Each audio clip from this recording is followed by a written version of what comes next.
Welcome back, everyone, to episode 35 of my Final Fantasy VI Extended Look / Complete Playthrough. So in the last episode, we did manage to go all the way through the Cultist Tower, which was the last non-essential dungeon that we had in the game that was not post-game content added for the Game Boy Advance version of the game, which we will be looking at. In the meantime, between the last episode and today, which has been about a week, I did spend time doing a couple of things to prep my party for the final dungeon of the game, Kefka's Tower, as well as the Dragon's Den, which we will be going into. Mainly what I did was I focused on getting everyone taught as many of the spells as they could possibly learn in the game, and I got every single character in the party up to level 50. In addition to that, I did spend some significant time in the dinosaur forest that's up on the northeastern part of the map to fight some tyrannosaurs to help me in leveling up. And I also got into a fight with, multiple brachiosaurs up there. There is a 1 in 16 chance for every random encounter that you have in the dinosaur forest to be a brachiosaur. And as a result of the numerous fights that I got in and a little bit of save scumming, because I did do this a little bit just to facilitate what I was looking for, I did manage to get 4 Celestriads. So now our primary mages in the game, Celeste, Terra, Relm, and Strago, all have the ability to use any magic spell for exactly 1 magic point. It's not an easy drop to get because unfortunately it is in the rare item drop slot for the character.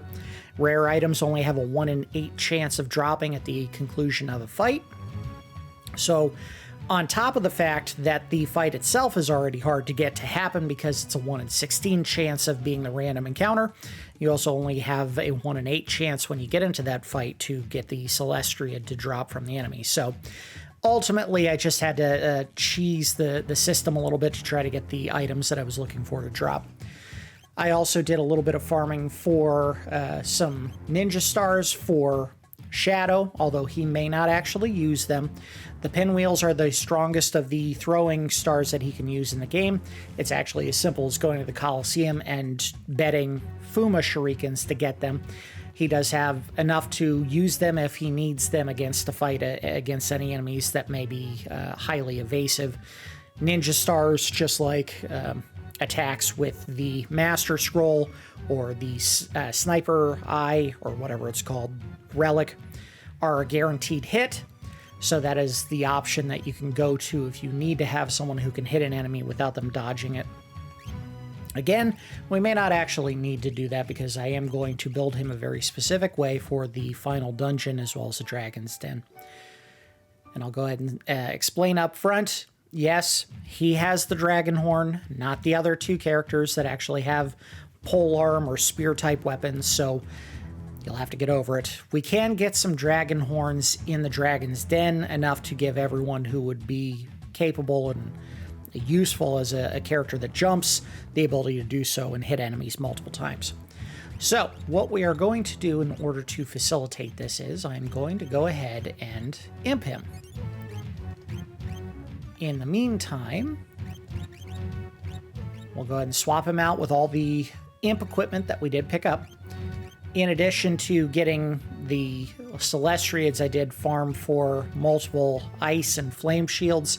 That way, if we get into a fight with an enemy that is capable of doing damage to one or the other, you can just throw on a flame or an ice shield so that you either absorb the damage or nullify. And I believe in the case of the ice and flame shields, if it absorbs ice with the ice shield, it also negates damage from flame. So they're actually good for both of those. Unfortunately, I do not have a ton of thunder shields. The easiest way to farm for those is actually to steal Genji gloves, and the only place you can do that is actually in the final dungeon, Kefka's Tower. There's an enemy called the Muud-Suud, Muud-Suud, that you can actually steal Genji gloves from. We'd have to go into the dungeon, which I obviously have not done yet, so that has not happened in the downtime between episodes. All right, so this is his probably best build without being amped, without, just using standard gear. if you're going to use him as a jumper. You could technically also do this with both Mog and Edgar, or really anyone in the game. Again, what I like about Shadow is he has very high evasion stats already, just native to his character.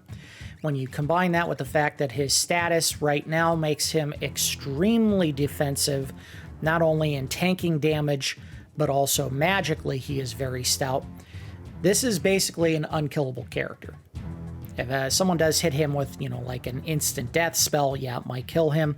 But if they do try to attack him, he's going to be very, very resistant, not only to getting hit at all, but if he does get hit, he takes almost no damage at all. So, what are we going to do for the characters that are going into the final tower? Let me go ahead and fly over there. By the way, in between episodes, as I was building characters up, I went ahead and put all the equipment that people were going to use on the characters before we actually got to this point. So I don't have to do any of that equipping. Once we get into Kefka's tower, we could just go ahead and get right to it. I'll land real quick and just do a save so that we're ready to go if I somehow botch. All right, save. Yes. And the party that I'm currently using, I was just doing that for farming for rages, which I guess I could go over real quick just to confirm for everyone that I basically got all but maybe a bare handful of the enemies that we had fought up to this point in the game. The ones that were really key, I did manage to get Holy Dragon and Tyrannosaur. Tyrannosaur is probably our go-to for magic attacks against multiple enemies because Tyrannosaur casts a version of Meteor. Not the one that you can cast out of your normal magic spell list, but it is a Meteor spell. And it's really good. What else can we look at? There were some really hard ones to find. Skeletal Horror was a pretty rare encounter, as well as the Borghese enemy. Aljabber was giving me some trouble trying to get that one. I have a Behemoth, but I also already had the Behemoth King version, which also does Faraga, I believe, is its attack. We already had Rafflesia, which is a very useful one against enemies that are going to be very difficult going forward. We got a Slagworm one, which casts Sandstorm when you use it.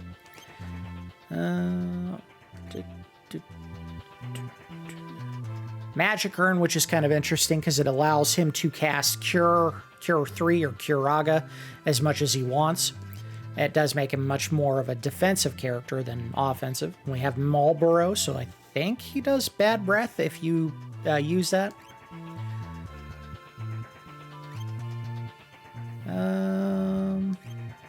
Let's see if there's any other really wild ones that we got. Again, I have just about all of the ones. Marchosis was kind of difficult to get for some reason. Test Rider took a long time. That was one of the last ones I picked up before starting this episode. It's unfortunately a very rare encounter. Oh, and let's scroll to the bottom. I'll just go all the way to the bottom real quick. Tonberries. Now, this is an interesting one because there's actually two different Tonberries you can get. You can get Tonberries, plural, and just Tonberry. The difference is Tonberries you can't actually use. They made it an enemy that appears on the Veldt that you can actually jump into to learn the rage, but when you actually go into a fight, it does not appear on the list. So it's one that you can learn, but you can never actually use as an actual rage in battle. I don't know why they did that. Baelzephon was also kind of difficult, but that's because it was only a 1 in 16 chance to encounter it, and it was in, I want to say it was in the Zone Eater's belly, and I did not fight it when we went in there initially, so I had to go back and farm a little while to get that fight to happen. That's just about it. I mean, most of the weird ones, Galiptes, I got that from fighting in the Colosseum. That's another rare encounter, 1 in 16 if you go to the Phoenix Cave. Some of these were a pain in the butt to get simply because they just did not want to show up no matter how many different rotations. Platinum Dragon also was very difficult to get to fight. There are a couple that I really wish I could have gotten, but I did not. Land Ray, which I think allows you to cast Mighty Guard. I might be mistaken on that. Couldn't get. That's one of the 2 enemies you find on the solitary island when you wake up as Celeste, and it actually dies after taking 2 points of sap damage, so it's very hard to get that one to survive. And if you're on the Veld, if Gao is not the first person to act, there's a good chance it'll die before you get a chance to jump on it. So yeah, the majority of what we're going to be doing with Gao going into the final dungeon is actually just sticking with the ones... Oh, I got a capture as well. So that's 1,000 needles when he attacks. The majority of what we're going to be doing is the standard couple that we've already been using for most of the game, adding in Tyrannosaur. So it's going to be Tyrannosaur, Stray Cat, and maybe if we need some healing, I can go down to Magic Urn and have him do his thing. We did manage to get all 4 of the Magna Rotors, and one of those Magna Rotors actually uses level 4 Flare. How many enemies are actually a level 4 multiple? I don't know. But we have the option, and unfortunately it's really hard to tell which one is the one you want to use because they don't differentiate the name. It's literally the same name, Magna Rotor, but you see it 4 times on this list. So that's kind of obnoxious. Anyway, let's go ahead and head to the tower.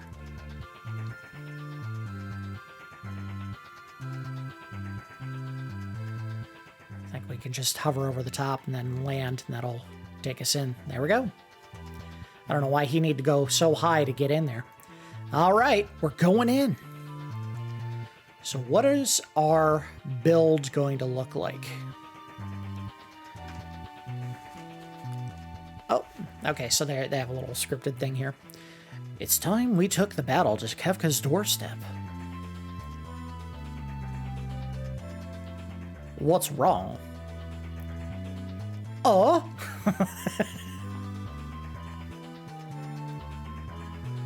The gods of the Warring Triad control the magic of the Esper world. If we destroy them... You're worried about what might happen? I'm not sure, but... Espers, and even magic itself could vanish from the world. If that happens... What'll happen to Terra? And they all look at her awkwardly. Alright, so here is how we're going to build a team. I'm going to go ahead and say right up front, Setzer and Umaro are not coming. Umaro is too much of a liability because you cannot control his attacks, and Setzer is not coming because he is a useless piece of shit. He just does not fit in with this group. He does not have a very good special ability, and his weapons rely too much on instant death kills, which do not work on most enemies, unfortunately, not this late in the game. So each party is going to have a magic user, a physical attack specialist, a jumper, and one utility character who can fulfill multiple roles depending on what kind of equipment or skills they have. The mages are pretty easy. That's going to be Terra's going in one group, Celeste is going in one group, and Relm is going in one group. Now, part of these builds, and I do realize this is going to be a little bit silly, are based kind of on who these particular characters maybe have the most relationship with. And maybe that doesn't necessarily make for the best build, but I thought it just was appropriate to build these teams a certain way. Next, we need our physical specialists. Those are going to be Sabin, Locke, and Cyan. Sabin is going to be put with Terra. Locke is going to be put with Celeste. And Cyan is going to be put with Relm. Third, we have our 3 jump specialists. Those are going to be Mog, Edgar, and Shadow. Shadow is going to be going with the group comprised of Relm and Cyan. Again, we do this based on relationships between the characters, as silly as that is. Shadow is Relm's father. Again, we didn't see the cutscenes that were necessary to actually spell that out, but it was a 1 in 32 chance every time you slept at an inn in order to see the precursor storyline before they kind of showed the final one back in Thamasa, all the way back in the World of Balance. And the reality is it was just going to take too much save scumming to get all 4 of those scenes to happen. So I'll just go ahead and say it. Shadow is Relm's father. Edgar is going to go in the team with Sabin and Terra. And who is the other leaper? That was Mog. Mog goes in the party with Locke and Celeste. And then finally, we have our 3 utility characters, who are Strago, Gal, and Gogo. Gogo's going to go in the party with these 4, or these 3. Strago's going to go with his granddaughter and his, I guess, son-in-law. And Gal was going to go in the party with the twin royals and Terra. So those are our parties going into the final dungeon. Probably also the parties that we're going to use in the Dragon's Den, simply because it's also a 3-party dungeon that you have to go into. All right, so that is our group. We're headed on in. Whee! Whoa! Huh!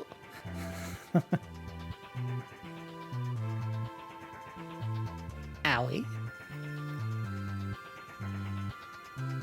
Owie. And owie. Now, I do believe, if I'm not mistaken, the party that we want to get involved first is going to be party number 2. And they may be the only one that we use going forward for now. Because we're actually not going to finish the final dungeon in this episode.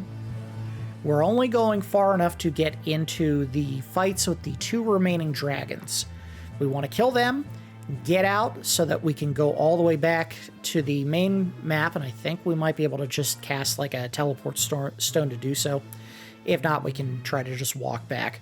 But what we want to do is we want to get in the fights with the 2 remaining dragons so that we can unlock the Dragon's Den, and then we're going to go there. The Dragon's Den is the post-game dungeon. Technically, you're not supposed to go into it until you actually beat the game, because when you beat the game, you just kind of get booted back onto the airship after the final cutscenes play out as Setzer, and then you can go do whatever you want, including taking on the final dungeon again. Now, all the bosses will be dead, but you can actually go and fight Kefka a second time, which gives you a chance to steal some pretty impressive weapons if you do that. But what we want to do today is we want to kill those 2 remaining dragons. Once we've beaten those 2 dragons, again, we'll leave and we'll get ready to go out and fight the big bad post-game dungeon that's supposed to be the hardest in the game. Okay. So again, we're going to swap to the second party, which is the one with Sabin, Edgar, Terra, and who's the Gogo? No, Gal. Okay. All right, so we're going to swap to our Tyrannosaur. Now, I did pre-equip everyone in the party. I guess I didn't actually heal everyone or give them all magic before. Or, well, give them all their stats up at max, but that's fine. It's not a big deal. For the magic users, it's as simple as casting Osmos at least 1 time, and it'll actually give them all their magic back. There we go. So the question is, why did I only level everyone to 50 and maybe not go higher, like, say, 75 or all 99 levels? I don't think the final dungeon of the game is so tough you have to do that. It just isn't. It can be challenging, certainly, but if you over-level, the game becomes kind of trivial, and I do want a little bit of a challenge to the final dungeon of the game. Perfect. All right, let's see if she needs it. She does. All right.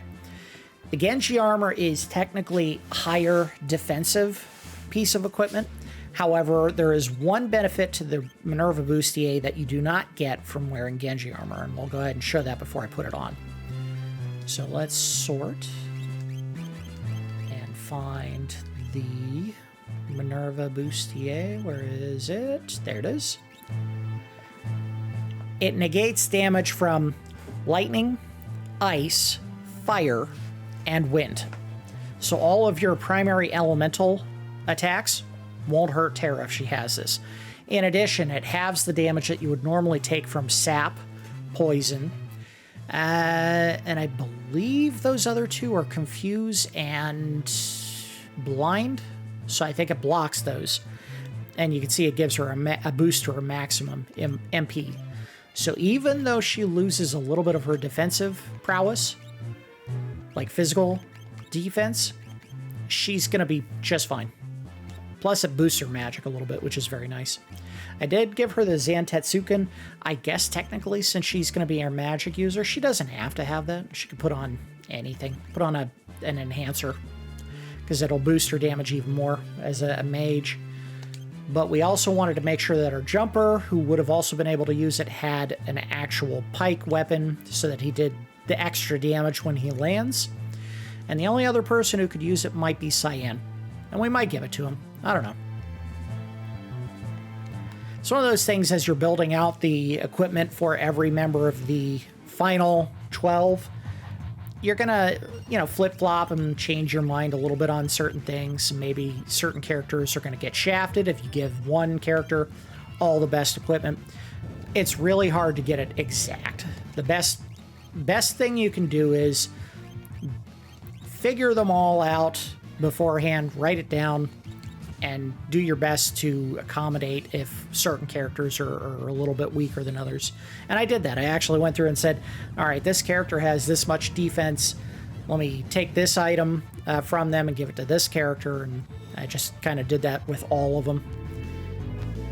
It was a little bit time consuming, but it also saves us some time so that we can just focus on going through the dungeon here.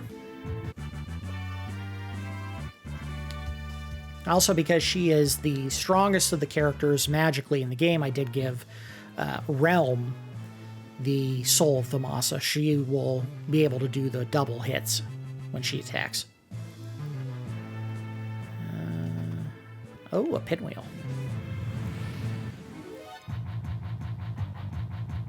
Okay, so we'll do this again. Tyrannosaur. Jump. And I'm going to do one cast of Osmos, then Ultima, so she can get some magic back. Oh, wait. Yeah, okay. No, that's fine. That's fine. We're not in that big trouble.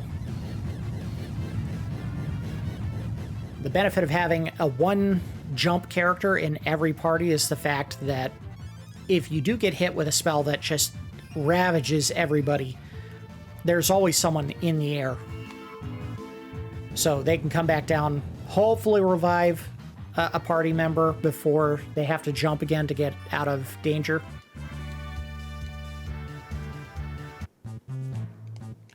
And I don't think there's anything I can do that way, so let's go down here. Hey, we're in the jail cell area of Vector, the capital. Okay, so we want to get someone in the air real quick, because these guys can do instant kill attacks, the Yojimbos, if I'm not mistaken.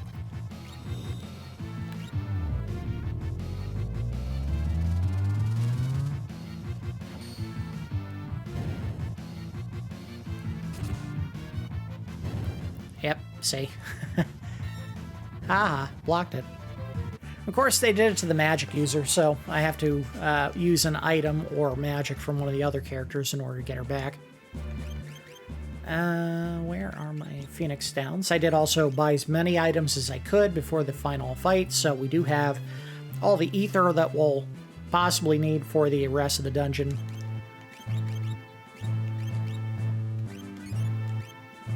And we're good to go. I suppose a precaution that I should be doing more often as we go through these final areas is put everyone in float. As far as I know, there is no downside of casting float on everyone in your party.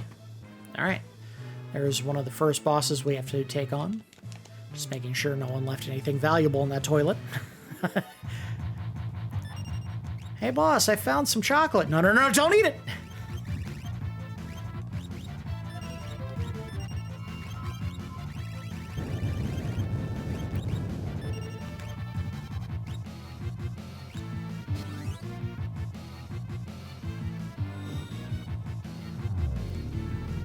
This is another reason why I don't like leveling up way too much when I play this game is she's gonna kill everyone. So having everyone all at max level, I mean, yeah, physical attacks would probably kill most people in one hit, but you want a little bit of a challenge in these final areas.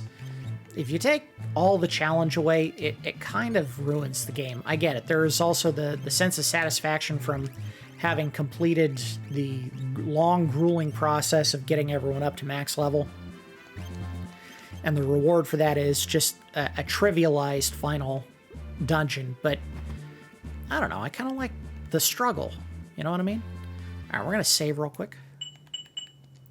You never know. This might go bad. Hey, fight me. There you go, buddy.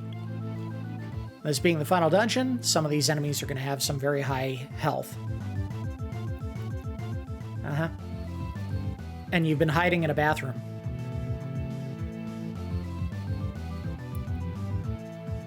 Wah, wah, wah, wah, wah. Oh, he's charging up. All right, so we're going to keep things simple. Stray cat. Jump. And do Ultima.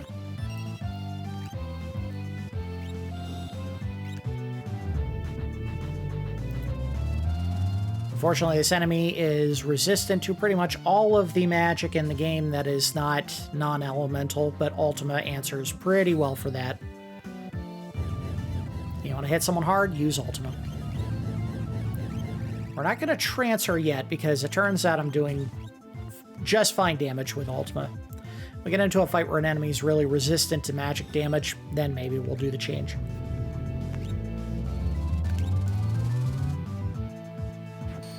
I hate to say it, but trance loses its usefulness the longer you play the game.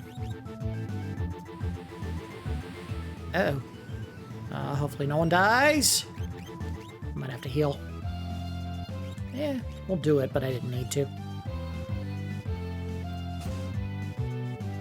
In the case of Gal and Sabin, they both have a Hero's Ring and Miracle Shoes on because, again, as utility characters, they can benefit from having some extra, you know, boost to their speed and also physical attack and magic attack because they're capable of both. I did read a little bit that the blitz attacks in this game actually draw on Sabin's magic stat. I find that very hard to believe since some attacks literally are just him punching or running around an enemy, not casting a magic-based attack. All right. We reached a save point. We'll go ahead and sort items and hit up a tent real quick. Nice little trick to the game. And we'll go ahead and show this real quick. Well, wait, let's save.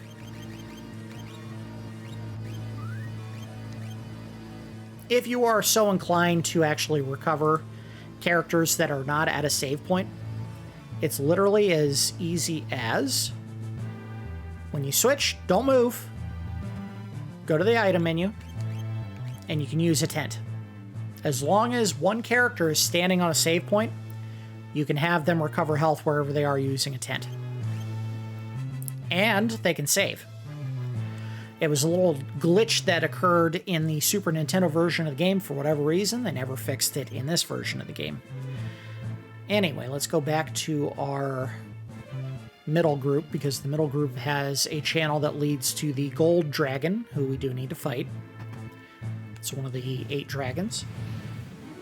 I believe the gold dragon does lightning damage.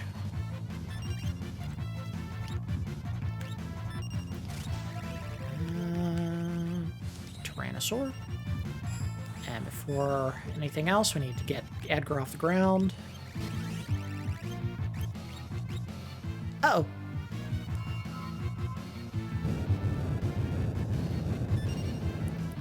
Cool. He killed his own buddies. See ya.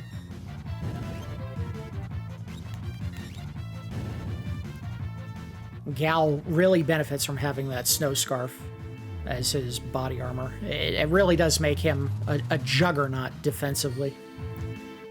That was one of those things when I was balancing the equipment. I said Gal is probably not going to need any of the better helmets or shields because he has Snow Scarf, which makes him resistant to so much.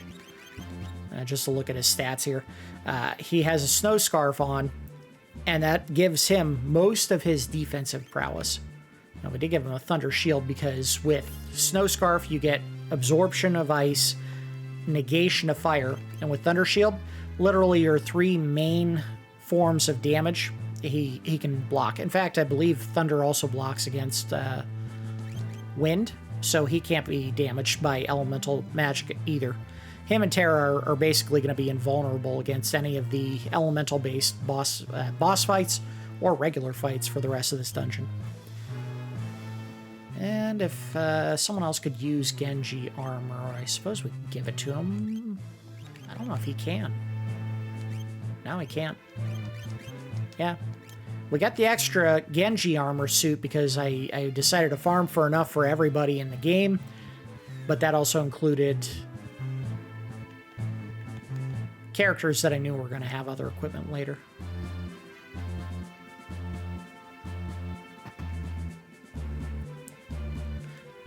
I don't remember what the exact path is to get to the gold dragon. I don't think we can actually finish this area without fighting it.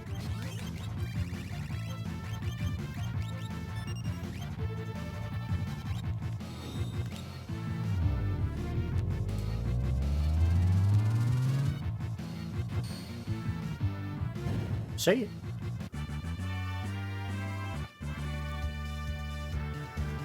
One of the other things that I didn't talk about this really, that I did do is I managed to give everyone who was going to be in the final party an Esper of some kind to help beef up their stats. In the case of Sabin, he got one that gives him strength +2 every time he levels.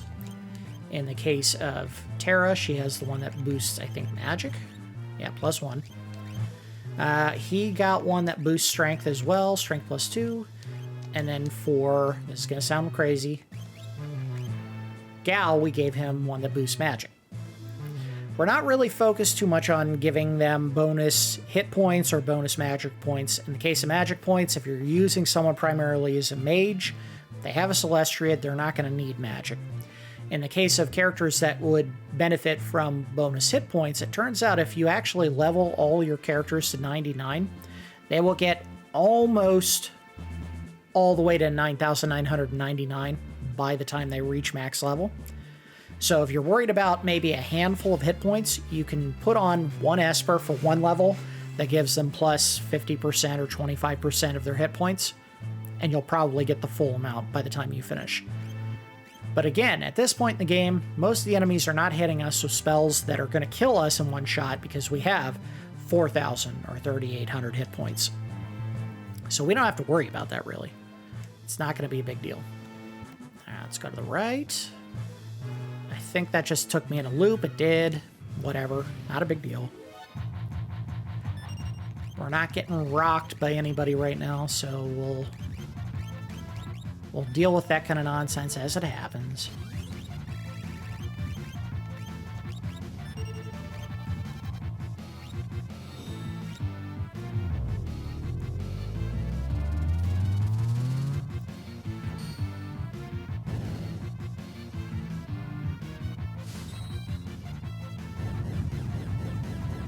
Fight over.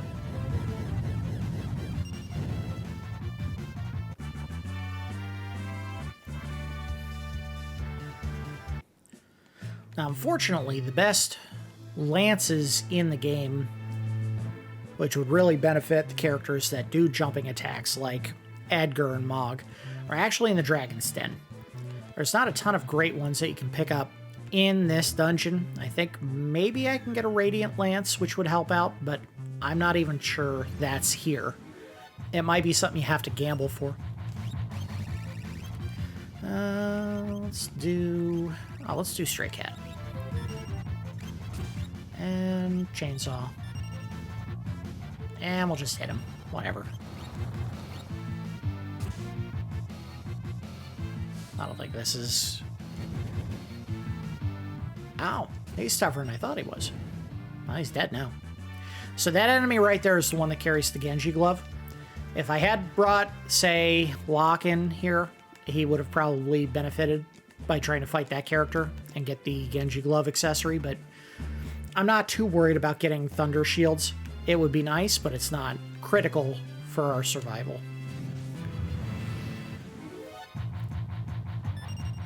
Okay, let's do Tyrannosaur. Rather unsurprisingly, the Holy Dragon uses Holy. So if you want a character that does that, you now have the option to cast it 50% of the time if you have Holy Dragon as a rage. Unfortunately, I don't think he does it multi-target. I think it only hits one enemy at a time.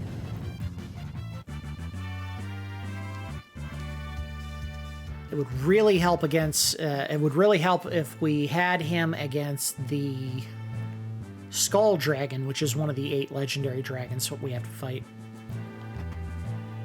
Another Force Shield. Alright, so we have to go down here.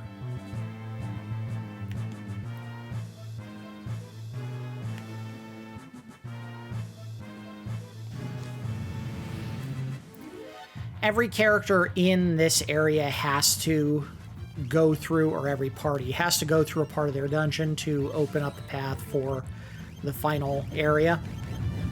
But I don't think it's quite as zigzaggy as, say, the Phoenix dungeon, which had you literally swapping back and forth every 15 steps or so. This one, it's more like you have one really long path you gotta follow to get to a spot where you hit a switch.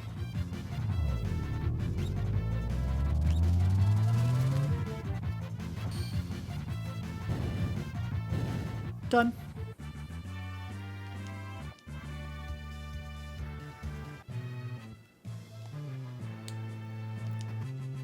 Force Armor. So I think Force Armor is one of the 2 suits, or maybe one of 1 suit that you get in the entire game. And if we hadn't talked about it before, it's really great at helping you get defensive magically, but it gives you almost no physical defense. So it's a very risky item to put on if you're not, say, going into the Cultist Tower.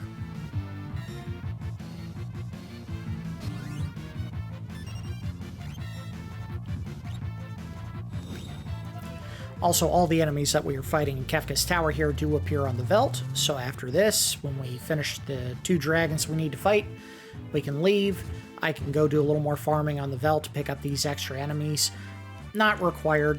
Really, the best rages that we need for the game, we already have them. Tyrannosaur and Stray Cat are pretty much game winners. So there's one of the switches I think we have to hit. Yeah, that does not help us. It helps someone else. We got a ribbon, although we have not been so unfortunate as to get hit by bad breath at this point, so we're not doing too bad. I think this leads us to Gold Dragon. Guess we're about to find out.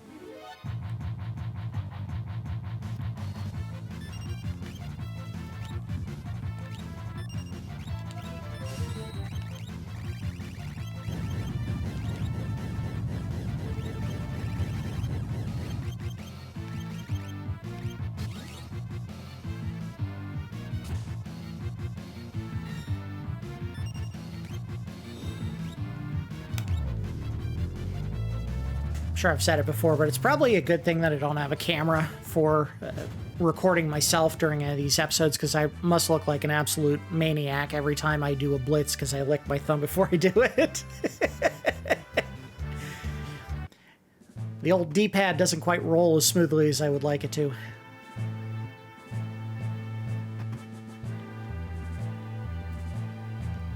And there he is. All right, so there's the Gold Dragon.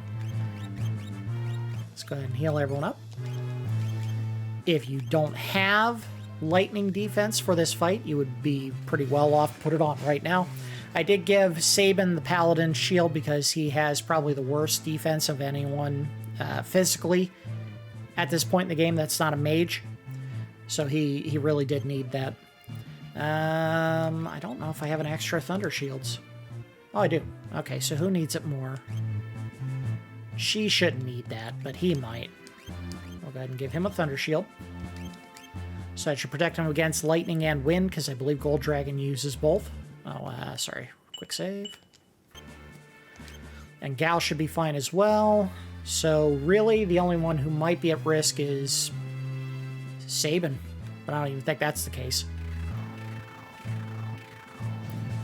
Alright, let's fight a legendary dragon. That happens to be a Brontosaurus. Yeah, he's screwed. He did one of his lightning attacks and it didn't hurt anybody. In fact, 3 of them got health back. Maybe we'll swap to Stray Cat and just do straight physical. This enemy does have quite a bit of health. I think it's about 50,000. I can double check real quick. Oh no, not even that. He has 32,000. So 3 casts of ultimate, it's over. And he can't even hurt us. Nothing. It's gonna be frustrating for him. He really wants to hit us. It's probably over now. I don't even need to do this. Fight. Over.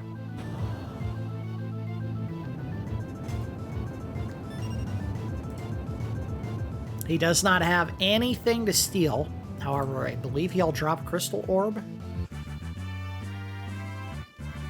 There we go. What that does is it boosts your magic points by 50%. Alright, so that is one of the dragons we needed to fight.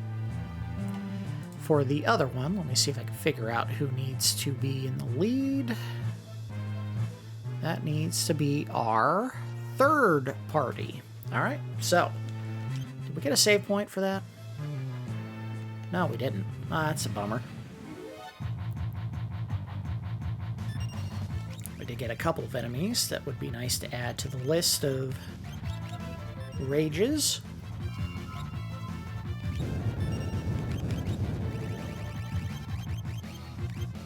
And frankly, just a rad design. That skeleton with a chariot.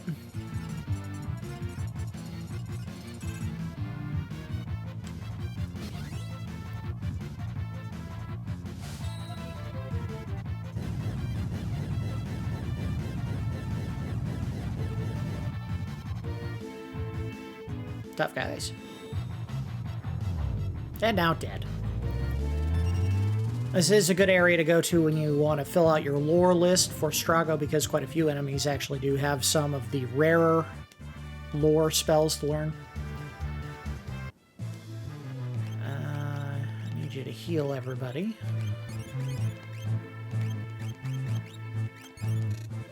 Alright, so we're going to swap to group 3, which is this group right here, because they're the one group that will have a fight with the 8th dragon that we want to fight. Oh, I guess I should go over the equipment. So again, we did give Shadow the dragon boots and the dragon horn, so he will be doing most of his fighting by leaping. What we'll do is, I think I am going to imp him, because that'll give him the Impartisan as a weapon. Tortoise Shield, Saucer, and Reed Cloak. So yeah, he'll be able to hit for quite a bit of damage when he jumps up in the air. Again, Relm has the Celestiad and the Soul of Thamasa, so she'll be able to do 2 spells every turn. And then in the case of the physical character, Cyan, he has the Master Scroll and the Genji Glove, so he actually fights with 2 weapons, and we're going to make one of them the Zantetsuken, which has a chance when you hit enemies with it to cleave them, and they basically die immediately. I don't believe that is one of the moves that enemies can recover from if they get hit and have instant death protection. Let's see, Red Cap. I don't want to take away any more defense from him if I can help it. He's already pretty soft.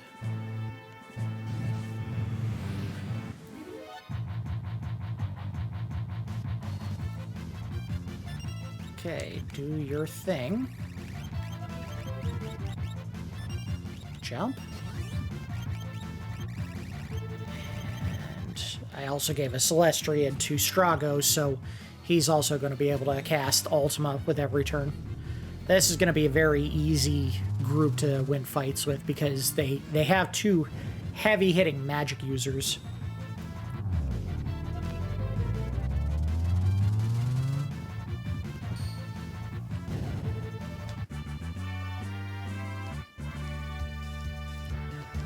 Hooray! Cyan learned Quake! He has Midgar Stormer on. And I don't know if it teaches him anything on level. It gives him more hit points. He could probably benefit from that because, of course, he's a little bit on the soft side defensively. So more hit points means less chance of dying immediately on a hit. Alright, let's go in here.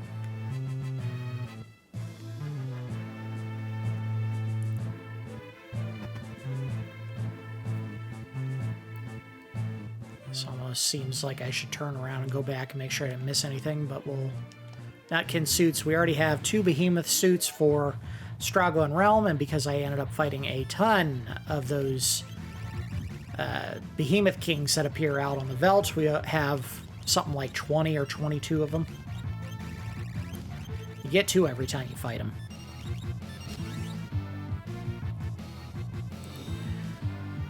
The one benefit of using the Master Scroll, besides the fact that it splits up their attack damage into 4 hits, is the fact that it also makes it so that all of their hits are guaranteed hits. There is no chance to miss on an enemy. So we fight an enemy with super high evasion, like say Cactuar, Cyan can hit them. Uh-oh. Don't kill him!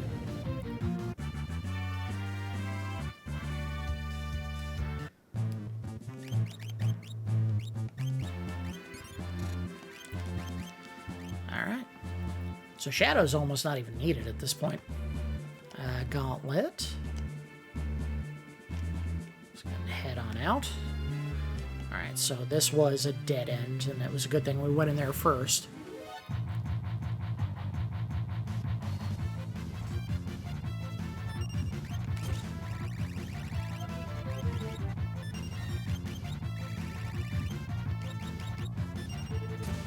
Tackle, jump.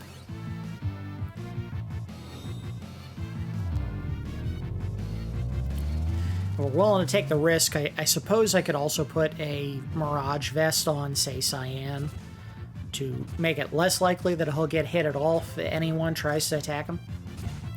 Look at the damage he's doing. He's going to do 12,000 damage with those hits.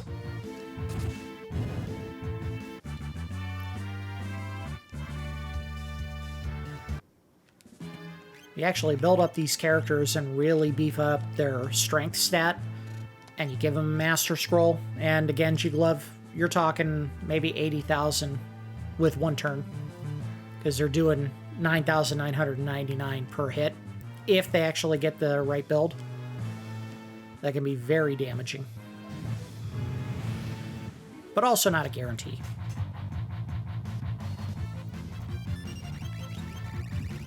If you're not boosting the strength stat above anything else when you're using that character, they may not ever get that high.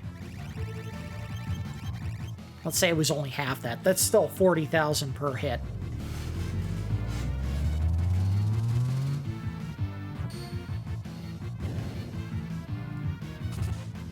Ah, you dick.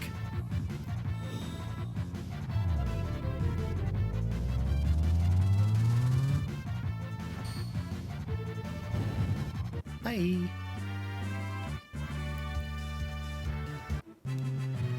This is a good practice. We got to make sure we're healing everybody at the end of each fight.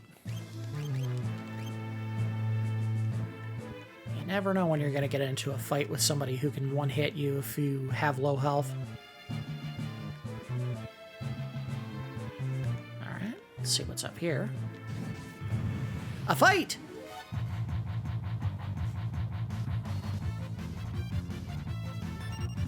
Let's go ahead and do this first and see what happens. Uh-oh.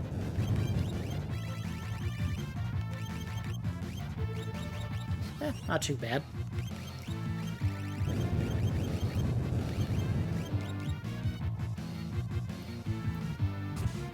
believe the cat ear hood gives Relm a whole bunch of defensive stats. Yep, there we go. So that's why you want to give him the cleave. Or the Zantetsu, so that he can cleave enemies. 4 chances to kill an enemy in 1 shot, even if he's not doing a ton of damage because they're more physically resistant, like the metal enemies in this game. Ooh, another hero's ring. I don't know if there's anyone else that really needs that additional utility boost to their stats. Oh, there's anything here. No secret rooms. Oh, look at this.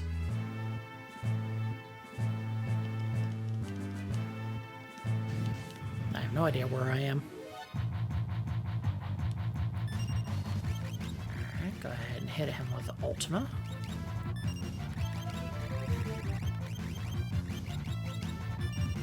A jump. A kill.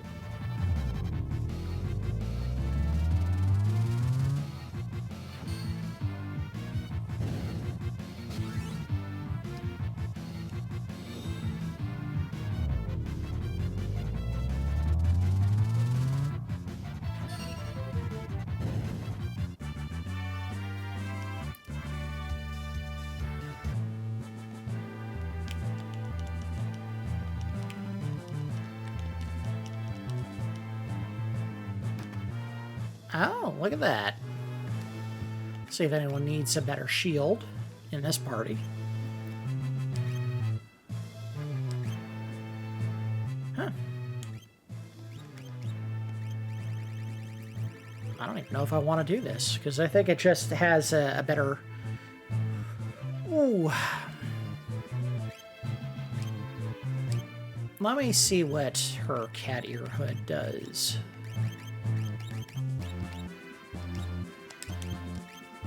So if I'm not mistaken, it negates a whole bunch of status ailments. Cat ear hood. Whoop, there we go. Oh yeah, look at that. It halves everything. So she's already pretty defensively stout. I don't know if I need to give her... What am I doing? Quick. Give her a better shield. She's pretty good as is. Yeah. And the behemoth suits, we can just double check because I have a ton of them here. Let's see, where are they? There we go. Oh no, they're just physically defensive.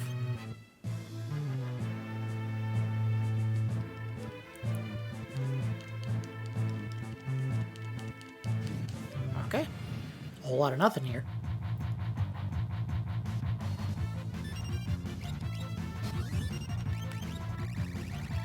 Snowballs?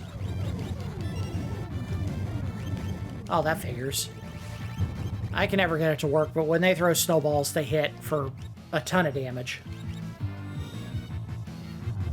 That was one of those ones that Mog had in the World of Balance with his dance move, and it never landed, ever.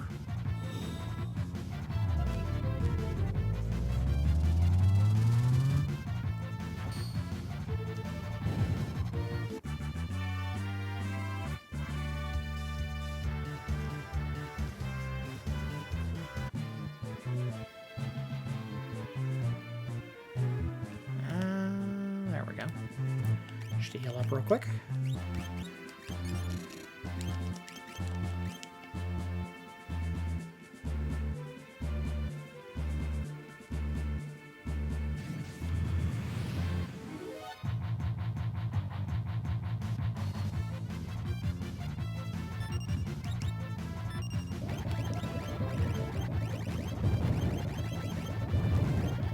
This may or may not hit a bunch of people. Oh, didn't hit anyone. So we've leveled up enough that it doesn't work. But this might hurt if no one is leveled up. Oh, boy. Okay, well. Shadow, you better kill a couple people. Not like that, buddy. Oh, no. Oh, man, that stinks. Oh, wow. I was not expecting that to happen.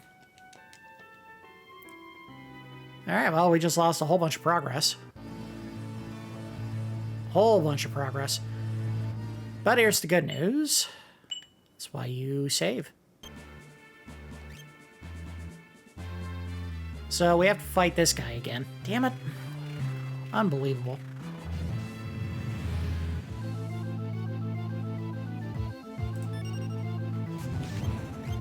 Alright, well. This may end up being a longer episode than I intended because we're going to have to go back through a bunch of stuff to get to where we were in the last couple of minutes there.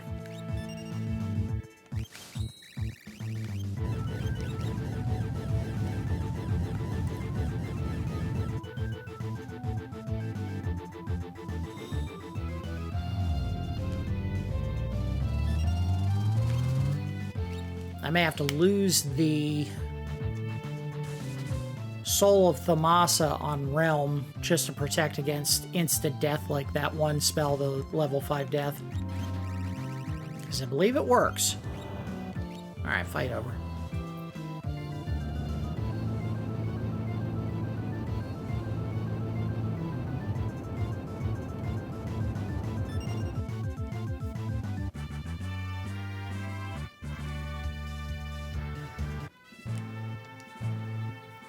Alright, well, let's just get going. Oh, don't work that way.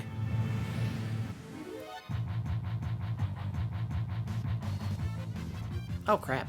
I gotta cast Imp on poor Shadow there so he'll actually have the equipment. Well, he has the equipment, just make sure it works correctly.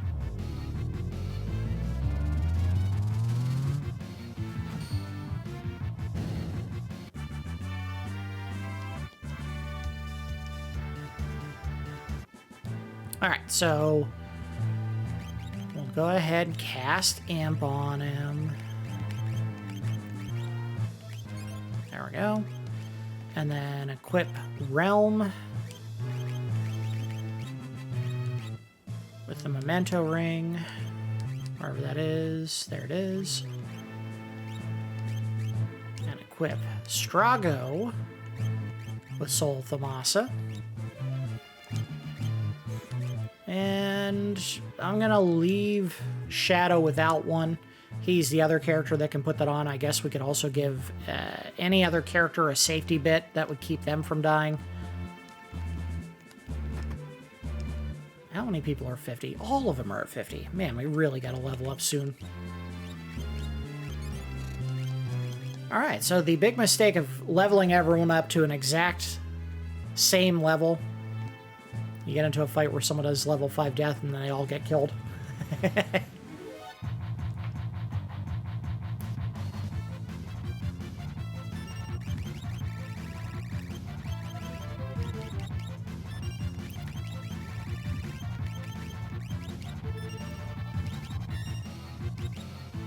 Nice thing about Shadow when he gets turned into an imp like that and has all his imp equipment, because the imp equipment, when you put it on, does raise his magic and physical evasion stat. He still has a chance for Interceptor to come in and do a bunch of damage if he blocks the attack. Not a guarantee. I think that actually the percentage of it happening lowers later in the game. I'm not sure what causes that.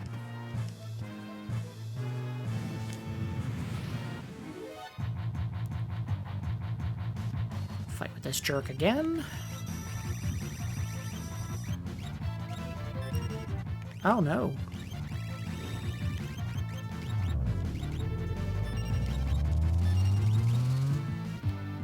I think it'll end way before she actually dies.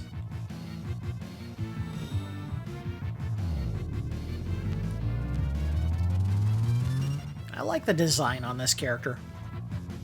Not just the weird crab legs, but also the accents, the little, you know, radioactive green spots on the body, but also the dark purple as well. Just looks really cool.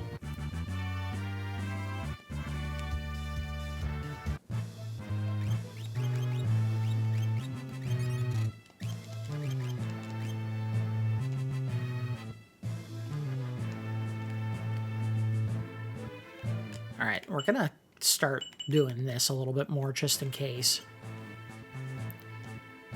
Because I do not want to have to keep doing this area multiple times trying to beat one enemy.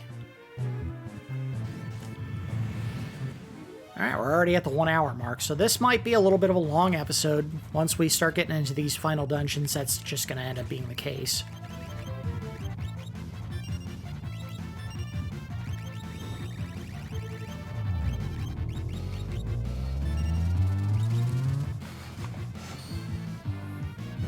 See ya. I do like that the Vector Lethos enemy is kind of a stacked group of enemies. It's not just one. So when you do hit them, you see all those numbers pop up behind the front layer. Just the game's way of telling you you're hitting more than one enemy.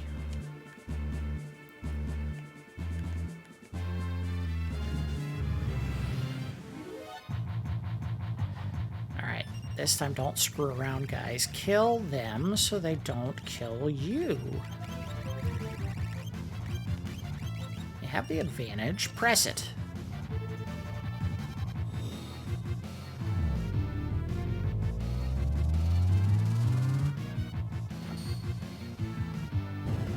See you.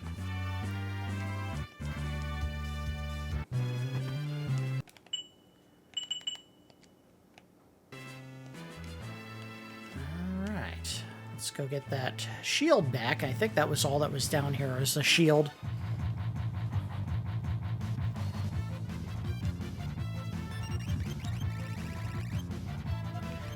We'll take this chance to do a quick Osmos, get all our magic back. I think we'll be fine.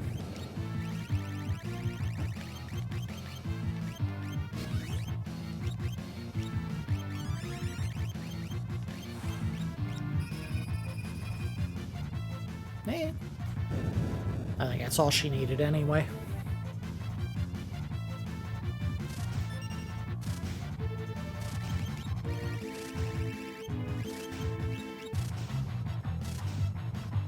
Oh, I forgot to give him the Zantetsuken. Let me take care of that real quick.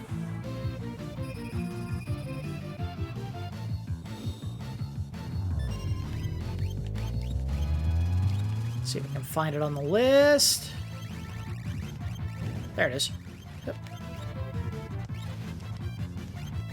And fight, but this shouldn't be necessary. It's over.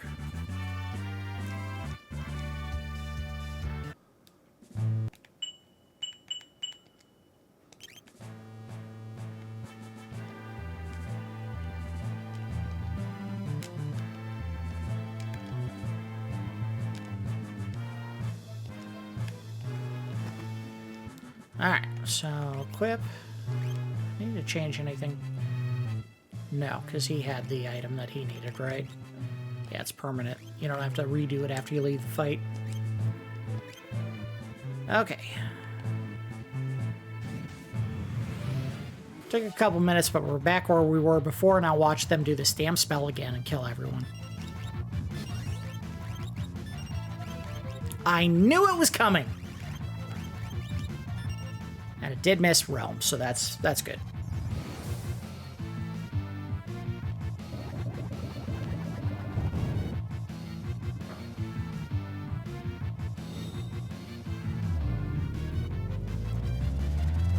Now the good news is her and Shadow can take care of this group on their own. There we go.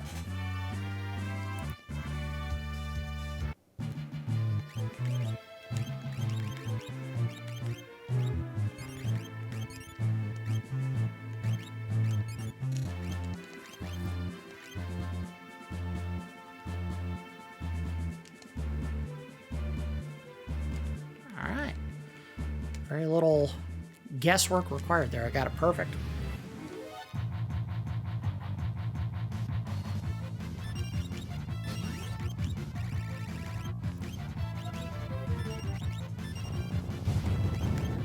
Let's mix it up. Let's do this. It's not going to be necessary. They're going to be dead after this shot and then Cyan doing his hits.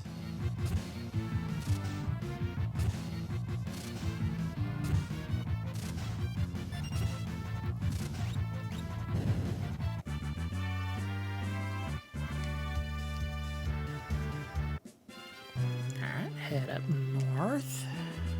I'm sure that's a dead-end pit that we're going to fall into somewhere. Like right there.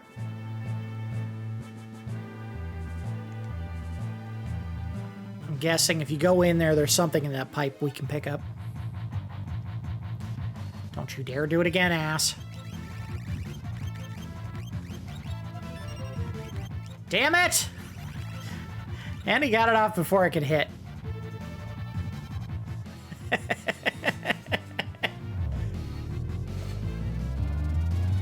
I might need to take the dragon horn off of Shadow so that we can keep him alive too. But Relm just leveled up, so we can take the ring off of her now.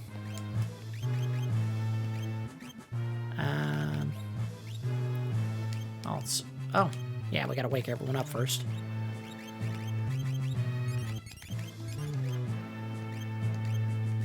Alright, relics. Let's do this. We'll take that off, give him his earring back. Give her the soul of Thamasa. God, I hate doing this. But we gotta do it. Alright, where is it? Not safety bit, memento ring. There we go. As long as 2 people are alive. Oh, crap. Yeah, let's do this real quick.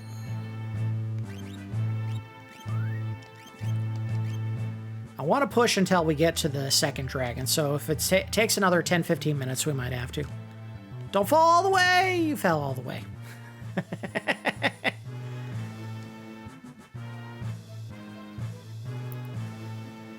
Didn't do what I was hoping it would let me do.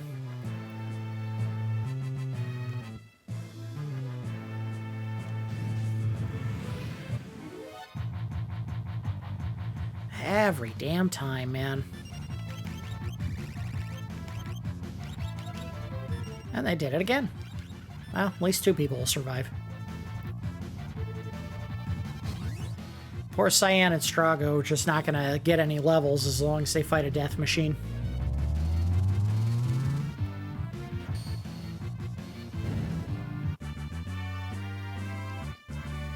Alright, well, Shadow doesn't need his anymore. Equip. Put that dragon horn back on, buddy. I need you. Nope, not that. Rise. Arise!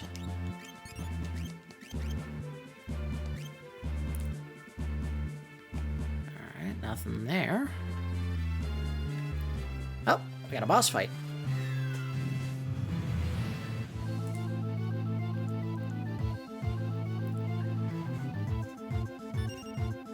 Jump. Oh, crap, he's doing that insta-kill thing. I'll tell you what. Let's... Okay, so that wasn't the insta-kill thing.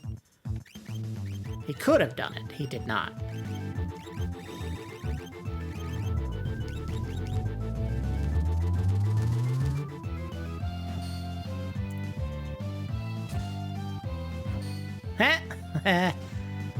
Do it to the other hand.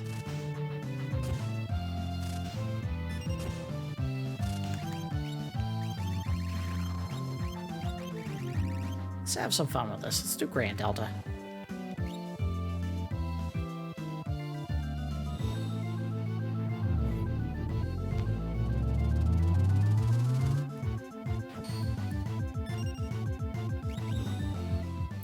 I imagine the fight's over at this point.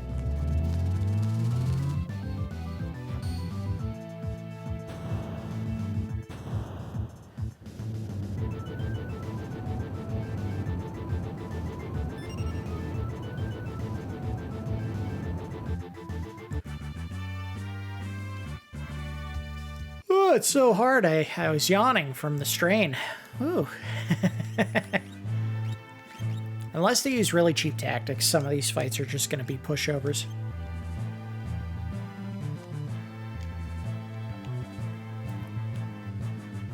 All right.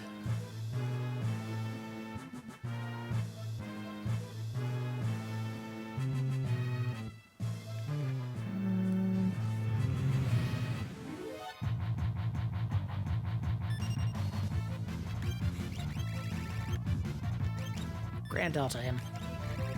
I haven't seen that attack in a while. Hopefully it kills.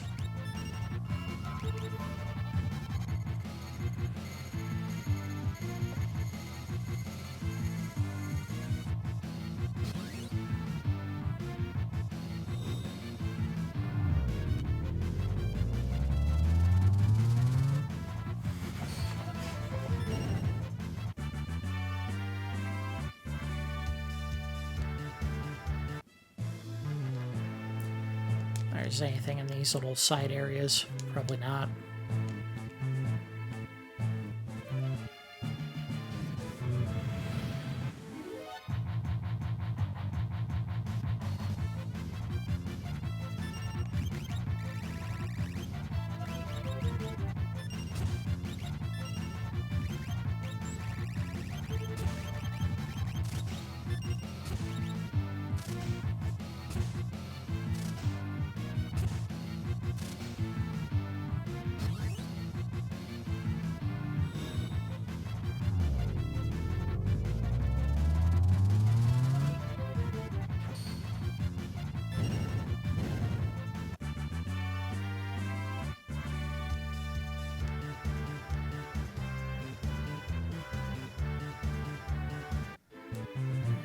Heal everyone, and now we're all out of danger from Death Machine, although it's a little bit too late because I don't know if we're going back into another area where that'll be a problem.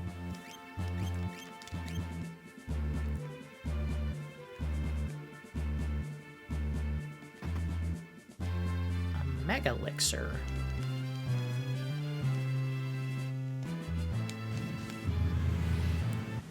A very rare item at this point.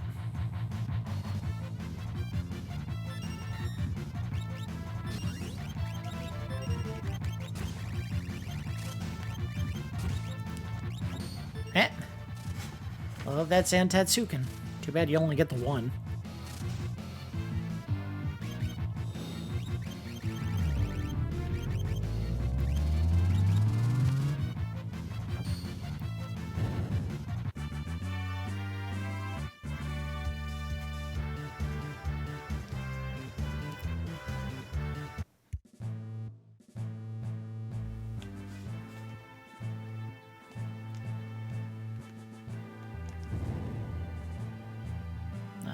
No idea what that did. A rainbow brush. We can see if it helps. I don't think it will. No. It's worse. In every regard. It even lowers her magic attack, which is terrible. You don't want to do that.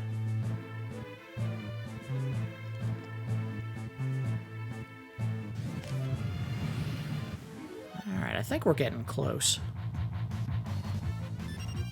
Again, what we really want to do is we really want to get to that 8th dragon, and then we're going to leave the dungeon. We are not going any further than we have to.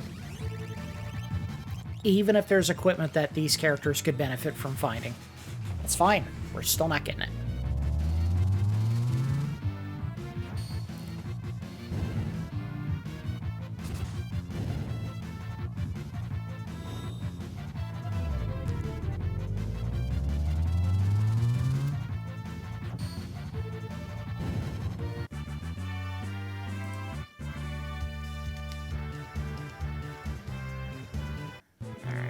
Come on. Heal everyone up.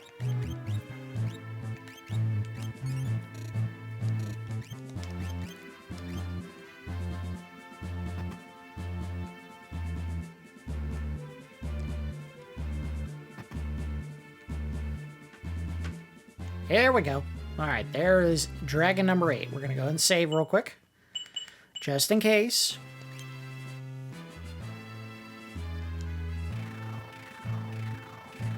Ooh, I'm impressed. A skull dragon. Alright, we're going to try something unconventional first. We'll even do it with Shadow. Let's see if a holy water works on him. I mean, he is undead. Nope, does not work. Alright, so we'll have to use regular old magic on him.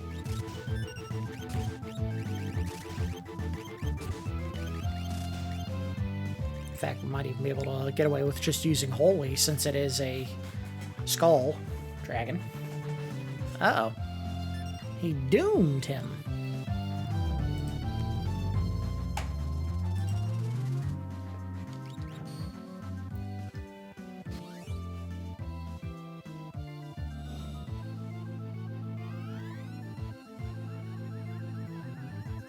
I love that when they translated the spell for Holy in the US release of the Super Nintendo version of this game, it was called Pearl.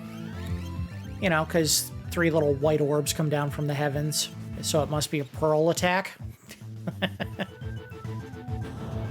The strange things they did to try to avoid offending anyone who might have a problem with Christian iconography in video games. And that's a real stretch. Just calling a spell holy is going to be offensive to someone. All right, that was the 8th dragon. All 8 dragons have been defeated. The 8-fold seal is broken. And one other item that we get as a reward for our efforts, obtained the Crusader Magicite. There's a small stone tablet on the ground. Blech. On its face is a short inscription.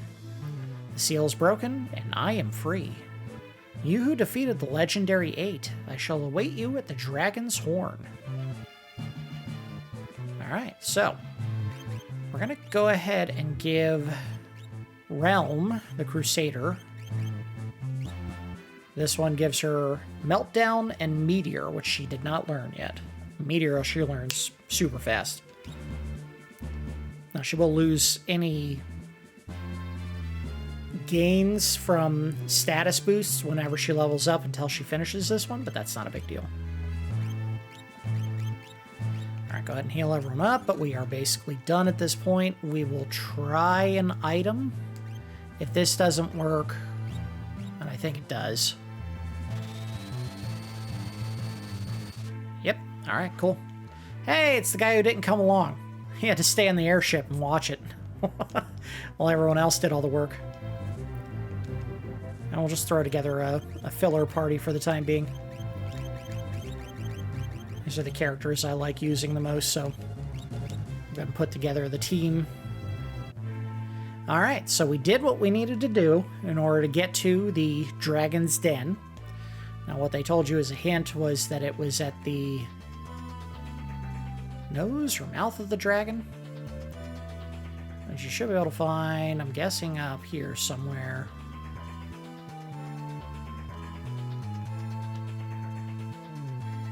But it might not be there. Could also be up here. I think it's like a small island that you'll find outside of one of these maws.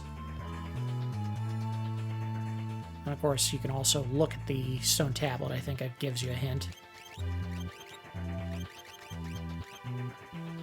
shall wait you at the Dragon's Horn. Alright, anyway, what we'll do is we'll go ahead and land and save and call it an episode. And then in the next one, we are going to head into the Dragon's Den.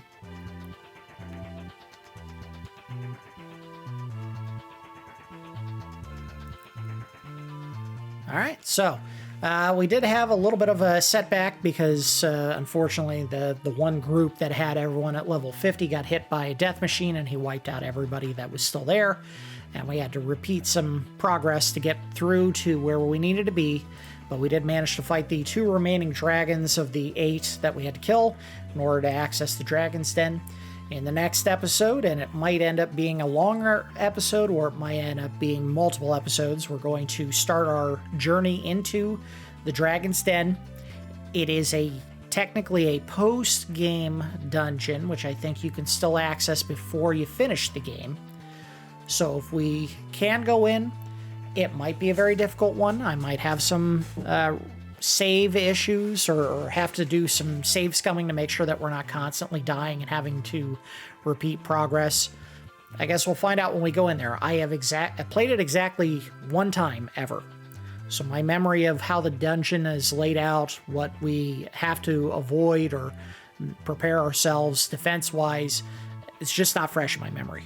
and I kind of like the idea of going into it without knowing for certain. I guess I could look it all up beforehand, but I don't want to do that. I want to go in there fresh and try to avoid it with the party as it's currently built. No additional leveling or trying to build characters' magic or stats up.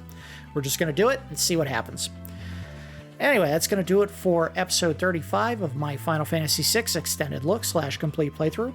As always, I do appreciate each of you watching, and I will see you next time.